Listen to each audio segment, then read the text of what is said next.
Jünger is a very fascinating German writer, bizarrely apolitical, going through the messes of the 20th century and remarkably making it to the 21st.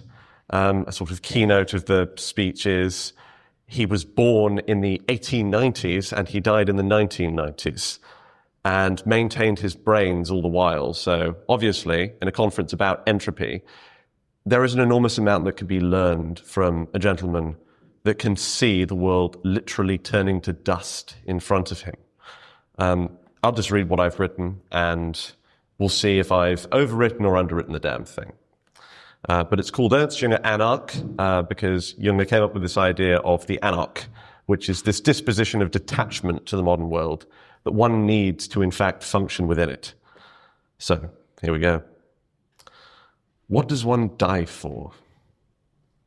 This question need not concern the First or Second World War, because it refers, ultimately, to the primordial root of any great conflict among men. Leaving aside the uniforms and weaponry and battle cries in one language or another, you will find, if you go and look at the scenes of battle, an arrangement of human bodies into a number of violent, basically platonic forms already on display, always, in Ionian, Iranian, and especially Roman sculpture. This is the dimension of war that propaganda dreams of capitalizing on, but can only be presented to young men in a way that goes beyond mere advertising. This is the learning through suffering, the pathemathos of a warrior culture with a strong male imperative, one which successfully marries the brutality of nature with the sensitivity of poetry. It is the Kshatriya Varna tradition behind the Hindu Bhagavad Gita and Ramayana, the warrior Scop tradition behind the Norse Eddas, the Hellenic bardic tradition behind the Iliad and the Odyssey, and also, it should be noted, many works of early and even late modernist fiction.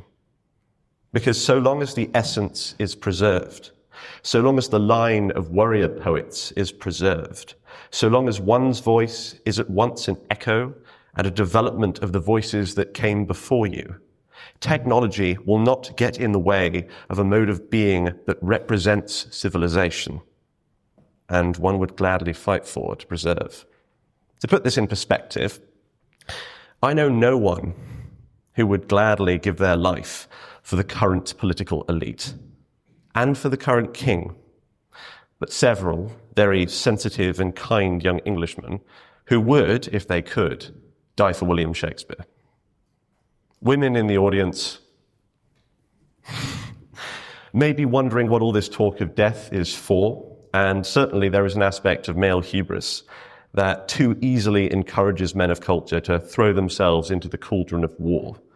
Gaudia Bresca, doubtless an inspiration of our own Fendervilliers, was a great vorticist sculptor whose career in the 1910s was cancelled in the old-fashioned way.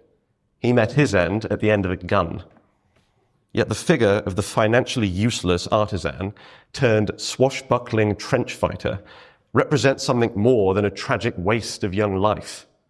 Just as J.M.W. Turner tied himself upside down to a mast to get the appropriate light angles for a ship painting, so did a great platoon of young modernists go trotting into no man's land, not to flee the emptiness of bourgeois life, plain and simply, but to find and engage with the existential questions that only a soldier knows. In other words, they wanted to stand at the forefront of their civilization as it crashed up against the forefront of another, riding, as it were, on the helmets of two leviathans. To call what has happened to this sentiment an instance of entropy in the First World War is, as we all know, a total understatement.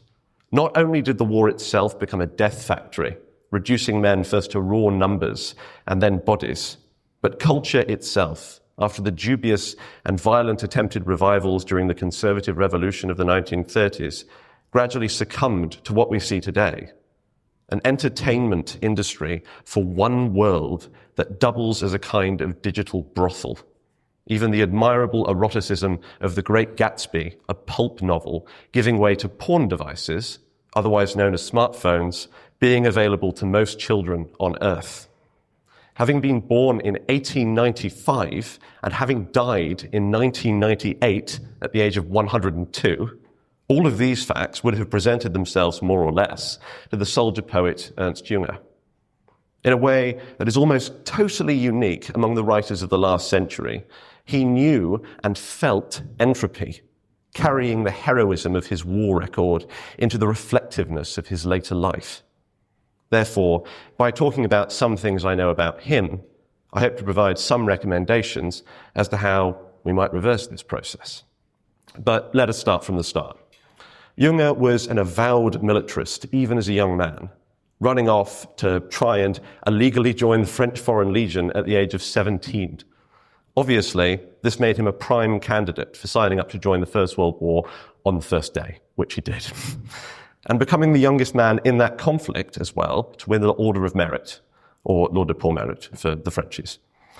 In Storm of Steel, which might be his most well-known book in our circles, Jünger adapts his trench diaries into a kind of modern Homeric epic, with beloved comrades pretending to be aristocrats on one page, as indeed a man who declares himself King of Quaint does, bossing everyone around and encouraging them to drink heavily, before those same men simply turn into corpses on another page.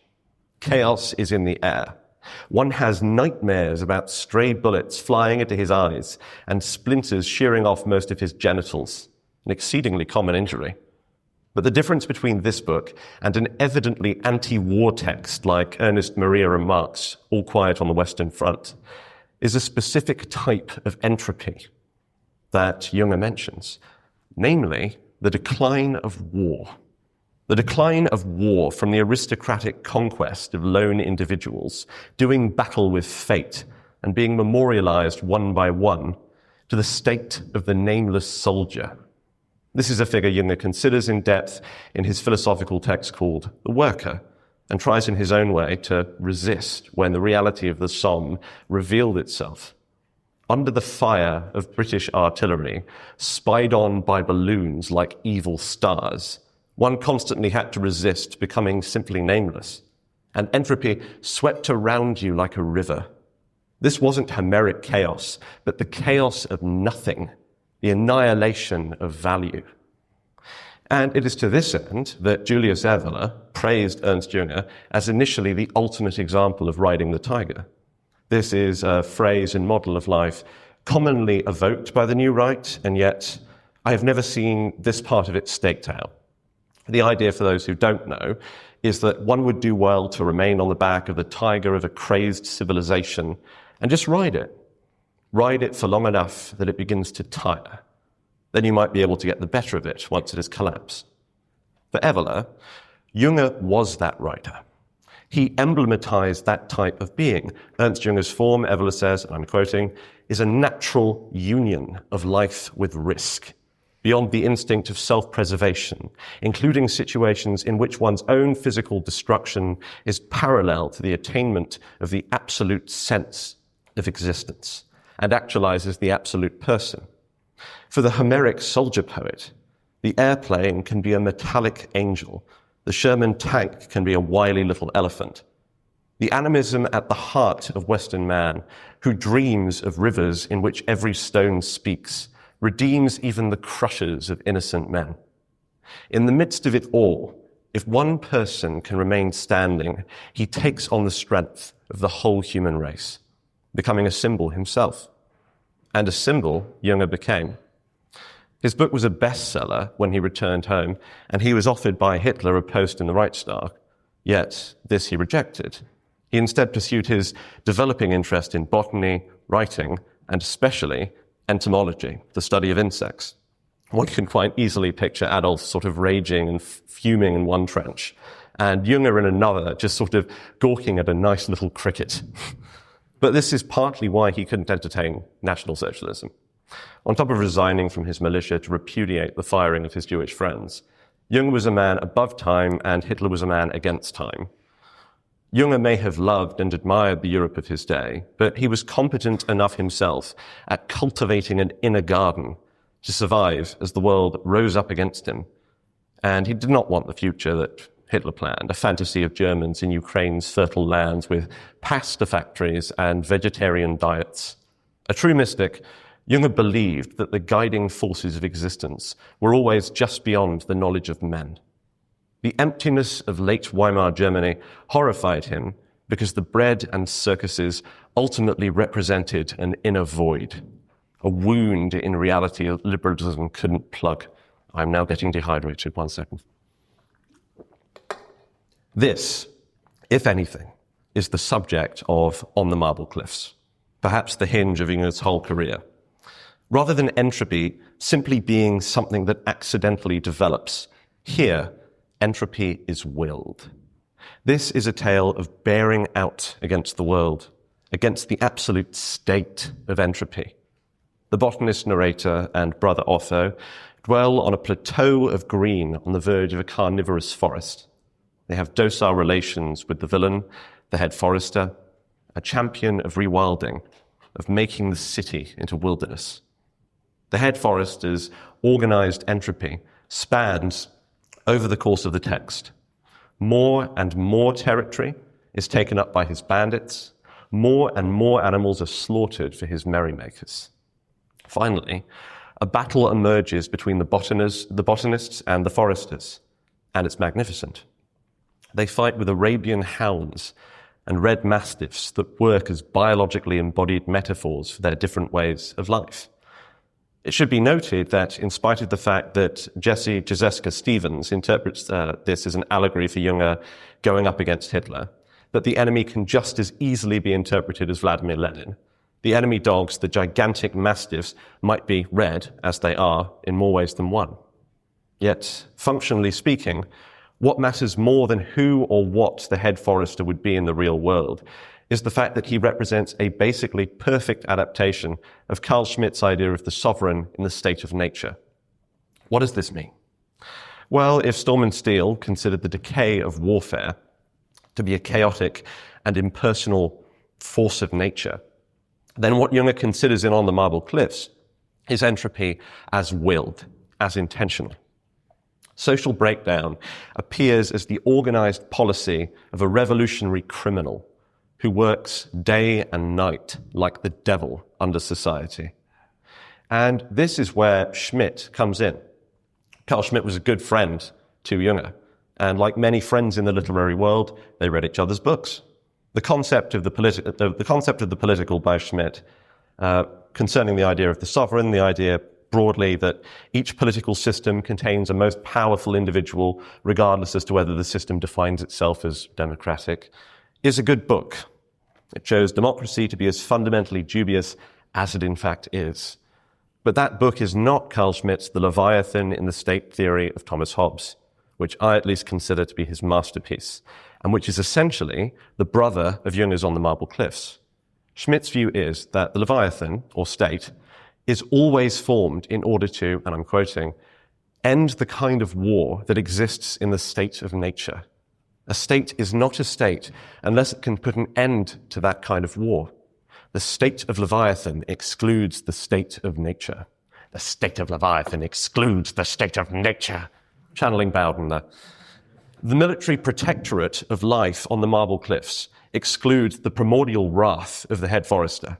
The operations of the London Metropolitan Police exclude the wrath of colour revolutions, or must, if they want to claim any form of respect or loyalty from the populations they claim to serve. But they can't, and they don't serve us, because the authority of BLM and Antifa, which is the authority of the head forester, the sovereign of the state of nature, is being bargained with. In Schmitt's universe and Jünger's rather sadly, as well as our own simply obviously, if you make dinner with the proponents of civil war, you commit suicide. You say that this or that statue or person can be gotten rid of, simply deleted metaphysically from the internet, or, in all seriousness, bullied by cowards off the face of the earth. And for bureaucracies that heed the absolution of the enemy, work for their own power, they work against their own people, who do not protest being so tolerant. In the end, what happens in On the Marble Cliffs happened in a spiritual way to European civilization. The head forester, the force of organized barbarism, defeated the state of civilization represented by the botanists. They are driven away to a new Byzantium with the severed head of their friend, the tortured prince. The balance of the earth feels thrown off, and what paradise and quiet here there is feels like confusion. Why do you no longer feel at home in your homeland? Why do we only feel a sense of community among crazy people like we are? After the Second World War, Jünger was banned from publishing in Germany, despite his enormous and regenerate popularity, so began to do something unexpected.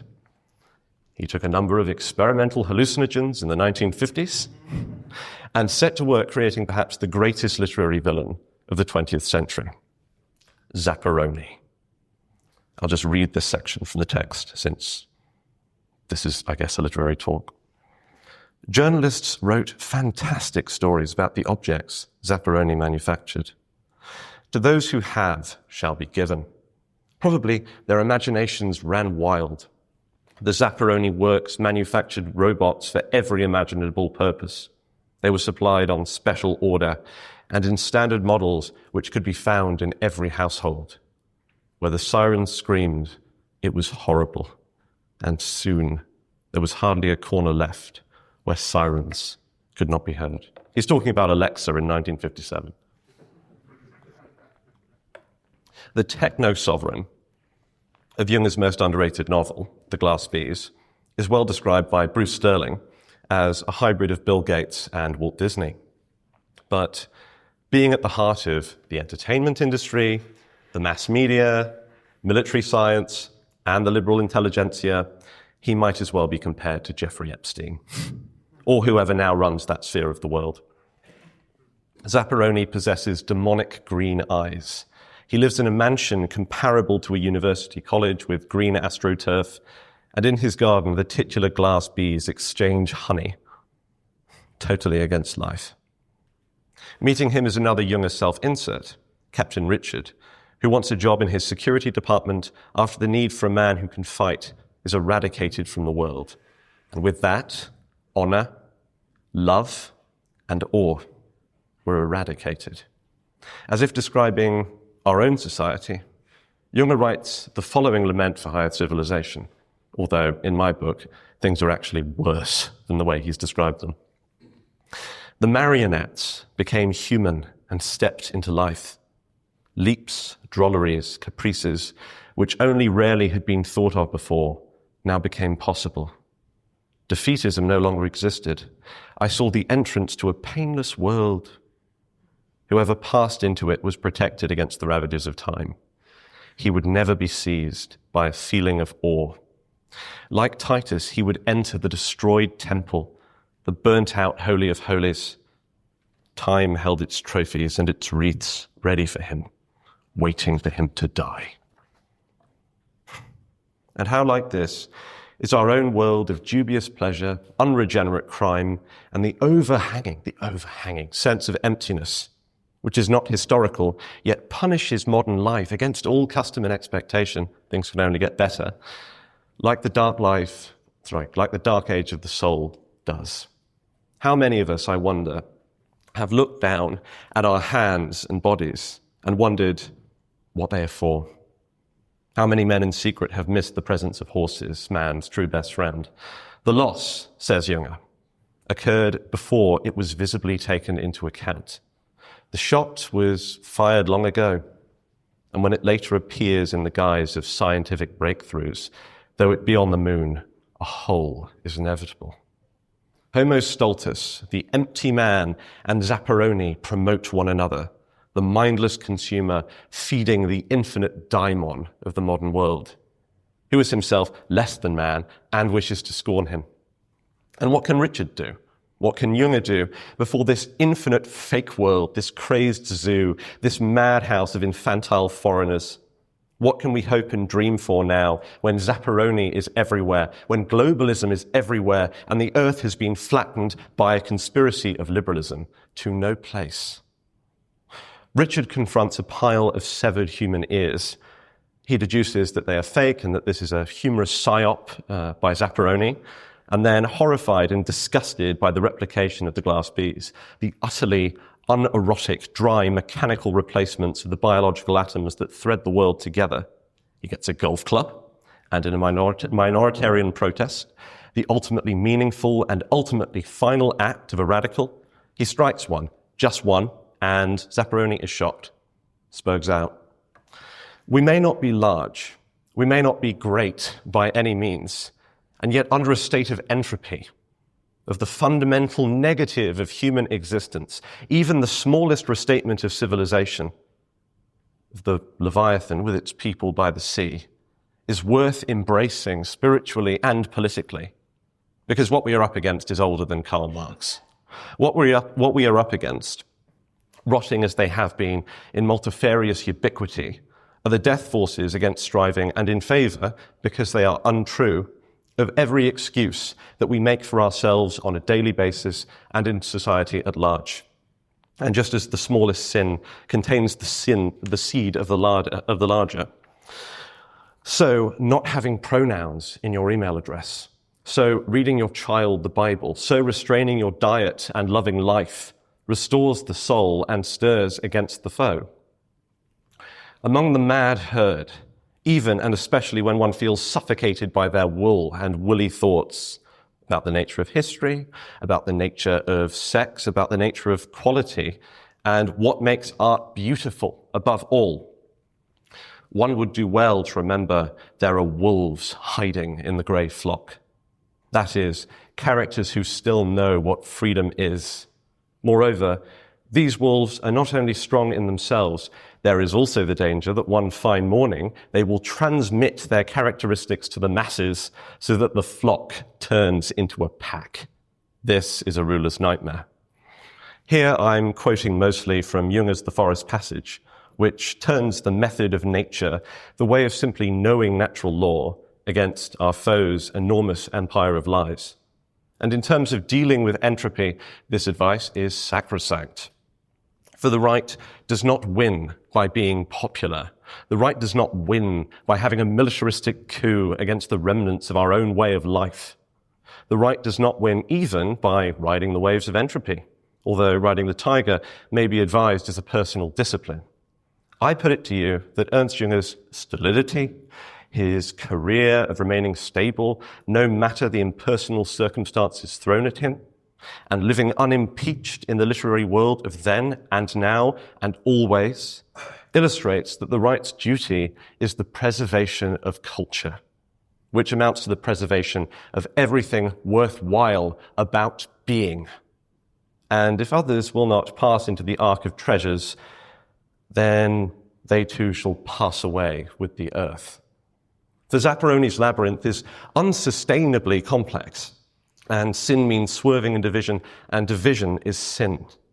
How long does one give any civilization that cannot cobble together a decent masculine imperative when barbarism, when the strife of civil war lies beneath us like a jealous, hungry mouth?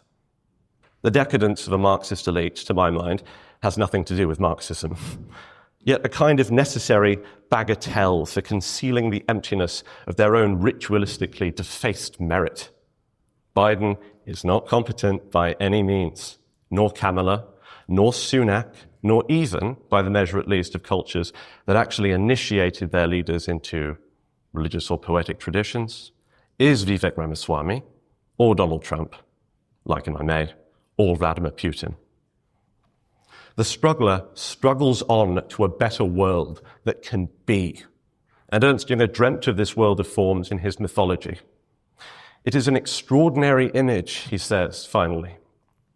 One or even many individuals making a stand against the fake Leviathan. Yet it is precisely here that vulnerable spots are revealed in the Colossus's armor. It must be recognized that even a tiny group of resolved individuals can be dangerous, not just morally, but also effectively. Thus, looking at you and feeling my own presence here, I am reminded that we are unified not around some obvious political goal, but an ultimate understanding of what life is. We are, all of us, aware that something is deeply wrong with those that rule us, we are, all of us, aware that something has happened. A darkness has fallen on the sun. Yet, knowing this, and seeing as we do each other's faces, learning of each other's lives, might not we stand against such a false Leviathan? And can a man who dreams of the golden age not already taste the sunlight? For if entropy is a dead end for itself, then it might be the case that nothing is ever lost. Thank you very much.